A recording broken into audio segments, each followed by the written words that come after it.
প্রিয় দর্শক শ্রোতা, দুঃখ ভারাক্রান্ত মন নিয়ে হাজির হয়েছি আমি আজ আপনাদের সামনে।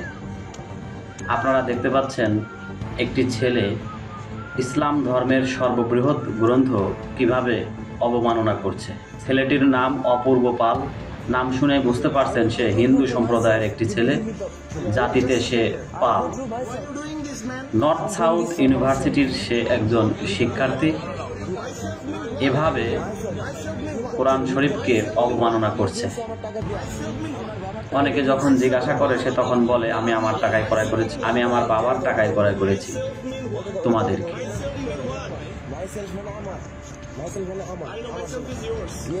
পরে খবর পেয়ে যখন পুলিশ তাকে আটক করে সে তখন বলে, আমি ভুল করেছি, আমাকে ক্ষমা করে দাও।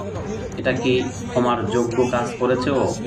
অনেকেই বলছে তার মাথায় সমস্যা আছে। আমার প্রশ্ন হলো, মাথায় সমস্যা আছে থাকতে পারে, তাই বলে দুনিয়াতে এত কিছু রেখে মুসলমান ধর্মের সর্ববৃহৎ গ্রন্থ এটাকে অবমাননা করা, এটা কোন ধরনের পাগলামি? এটা তো পাগলামি নয়, এটা নতুন কিছুতে রূপ নিতে চাচ্ছে ওরা। আমরা এর সর্বোচ্চ শাস্তি দাবি করি এবং এই শাস্তি নজিরবিহীন হোক, যেটা দেখে অন্য কোনো বেধর্মীর লোকেরা কিংবা অন্য কেউ এই কাজ করার সাহস না পায়।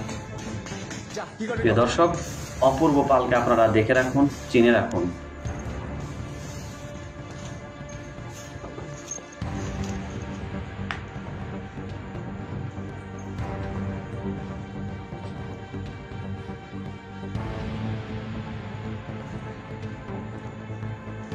Such poor motherfucking creatures.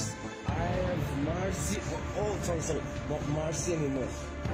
Shame, shame. কিছুদিন পূর্বে তাদের দুর্গাপূজা উৎসব পালিত হলো। ভারতে যে ঘটনা ঘটিয়েছে, ডক্টর মোহাম্মদ ইউনূসকে তারা অসুর বানিয়েছে। অসুরকে ধরা হয় অশুভ এবং দুর্গাকে ধরা হয় শুভ। তার মানে কি এটাই বাংলাদেশ তাদের জন্য অশুভ?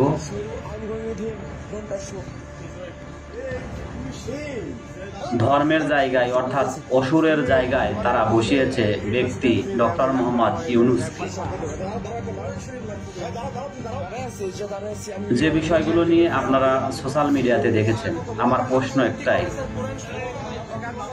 তাদের যে দেবতা বা ঠাকুর যেটাই বলুক না কেন, এগুলো কি কোনো মানুষের সমপর্যায়? তা না হলে কেন তারা এমন ঘটনাটা ঘটালো? প্রশ্ন রেখে গেলাম আপনাদের কাছে।